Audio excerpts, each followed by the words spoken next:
السلام علیکم ګرانو هیوادوالو، خدای دې وکړي چې ټول روغ او خوشحاله اوسئ. امید لرم چې ژوند به مو ښه روان وي. یو نوې ویډیو ته ښه راغلاست. نن زموږ موضوع دی الاګاغ، یعنی د دې په باره کې مونږ خبرې کوو چې مونږ څنګه کولی شو چې په ټرین سټیشن کې مونږ یو د ټرین ټکټ واخلو، غواړو یو ښار ته لاړ شو، ځو ګاغ ته. هلته مونږ څنګه وکولی شو چې ټکټ واخلو او هغه خبرې چې د ټکټ اخیستلو په وخت کې پکارېږي هغه باید وپېژنو. زه غواړم چې په دې درس کې یو لنډه محاوره مې جوړه کړې ده او امید لرم چې تاسو لپاره ډېر ګټور تمام شي. او دا هغه خبرې دي چې کله مونږ په ګاغ کې یعنی ټرین سټیشن کې یو ټکټ اخلو په هغه وخت کې ډېر پکارېږي، یعنی ډېر استعمالیږي. اوس غواړم چې دا خبرې تاسو لپاره تشریح کړم.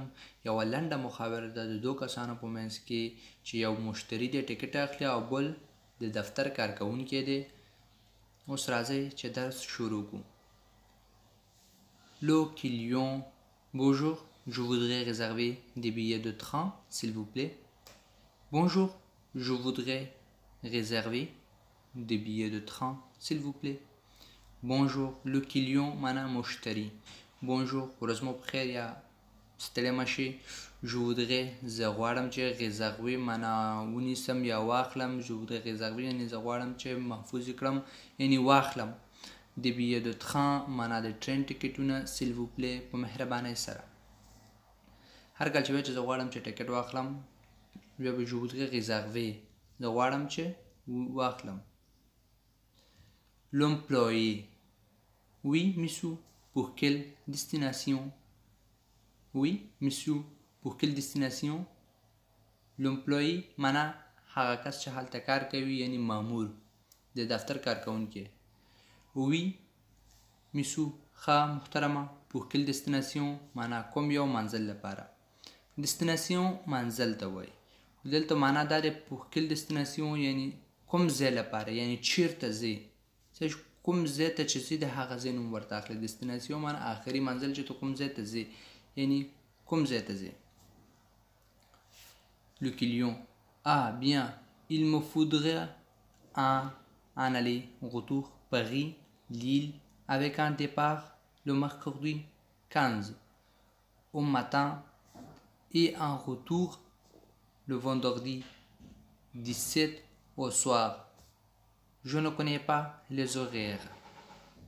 Ah bien, il me faudrait un aller-retour Paris-Lille avec un départ le mercredi 15 au matin et un retour le vendredi 17 au soir.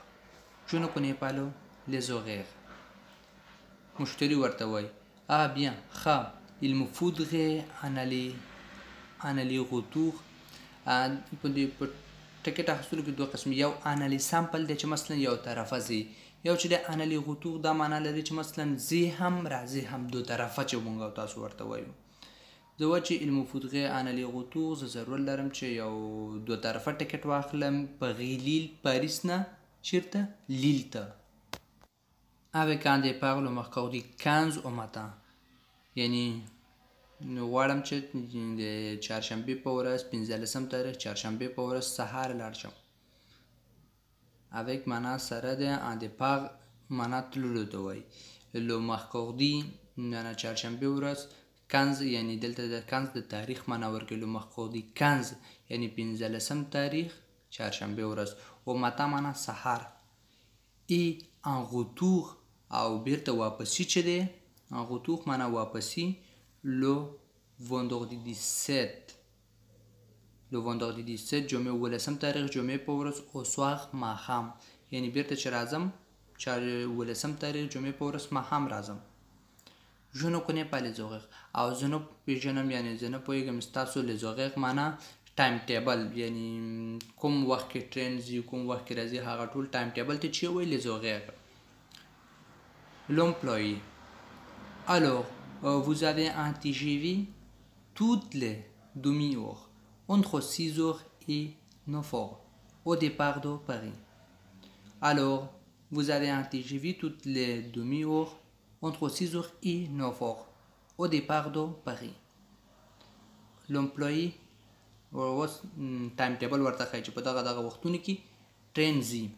alors ښه vous avez تاسو لرئ un TGV یو TGV ټرین toutes les demi وخت په هر یو نیم ساعت کې ټرین ځي صحیح شو.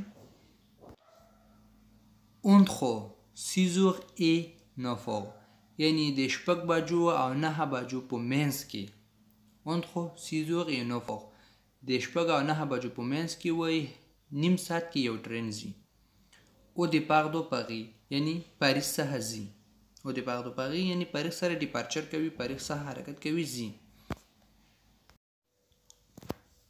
le client départ vers 8h c'est parfait. départ vers 8h c'est parfait. départ vers 8h یعنی که مشتری ورته وایي چې مثلا دغه ځای نه وتل یا ډیپارچر په 8 بجو په شاوخوا کې c'est parfait دا بشپړه ده، دا صحیح ده.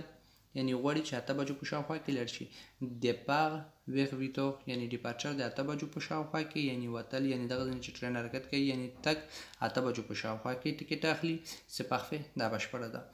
l'employé 7h58 donc arrivé 9h02 et pour le retour vous avez un TGV toutes les heures à partir de 15h. 7h58 donc arrivé 9h02 et pour le retour vous avez un TGV toutes les heures à partir de 15h. اوس امپلای ورته وای چې 9 بجې 7h58 یعنی 9 بجې و 58 دقیقې حرکت کوي، سمه ده. donc arrivé او رسیږي نو donc معنا نو arrivé رسیږي 9h02 یعنی 9 بجې او 2 دقیقو کې. et pour le retour او واپسۍ لپاره vous avez un TGV تاسو لرئ یو TGV toutes les heures à partir de 15h یعنی په هر یو ساعت کې یو TGV هغه ځای نه راځي واپسۍ لپاره یعنی 15 بجو نه بعد. په هر یو ساعت کې یو ټرین راځي بعد د 15 بجو نه یعنی 14 بجو 15 بجې 18 بجو کې هر یو ساعت کې یو ټرین راځي.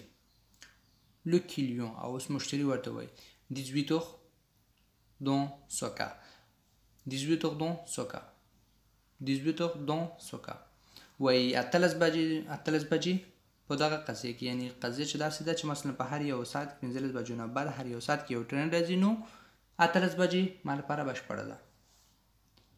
l'employé bien 18h arrivé à Paris 19h04 premier ou seconde. bien 18h arrivé à Paris à 19h04 première ou seconde. l'employé مامور ورته وایي د کارکوونکي bien ښه 18h 18 بجې arrivé رسیږي à Paris په پاریس کې à 19h04 یعنی 19 بجې او 4 دقیقې کې première ou seconde. د première ou seconde معنا دا دی چې لومړنی یا دویم. دلته مطلب یې د هغه ټرین کلاس دی. première معنا لومړی کلاس کې او یا سکوند یعنی دویم کلاس کې. ټرین دوه کلاس لري، یو مخکنی برخه یو لومړنی به یعنی فرست کلاس او سیکنډ کلاس. le client seconde یعنی سیکنډ کلاس یعنی دویمه برخه. l'employé fumeur ou non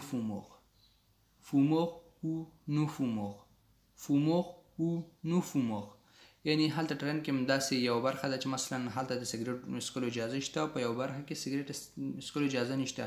دا ورته وایي چې مثلا فوموخ معنا هغه برخه چې سګریټ پکې اجازه شته او یا نو فوموخ هغه برخه کې چې سګریټ څکلو اجازه نشته یعنی سګریټ والا یا بې سګریټ والا.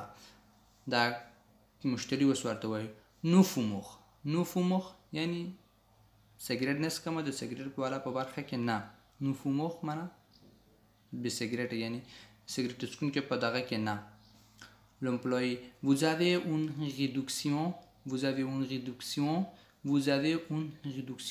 آیا تاسو یو تخفیف لرئ ریډکسیون معنا تخفیف لکه محصل دی هغه یو قسم تخفیف لري یا مثلا عمر کم وي یا یو قسم غیمی کارتونه دي هغه واخلي هغه به تخفیف دي. vous avez une réduction آیا تاسو یو تخفیف لرئ. le client اوس مشتری ورته وایي نو je ne crois pas non je ne crois pas non نه je ne crois pas یقین نکوم یا نه لرم مطلب یعنی je ne crois pas یقین نکوم چې کوم تخفیف به ولرم. l'employé alors cela fait 92 euros. Alors cela fait 92 euros. alors l'employé د کارکونکي ورته وایي alors معنا ښه cela fait 92 euros دا کیږي یعنی دا جوړیږي یعنی د ټرین پیسې سو 92 یورو. دا زمونږ درس و. امید لرم چې ورباندې پوه شوي یاستئ. که چېرې کوم مشکل لرئ کولی شئ په کمنټ کې راته ولیکئ.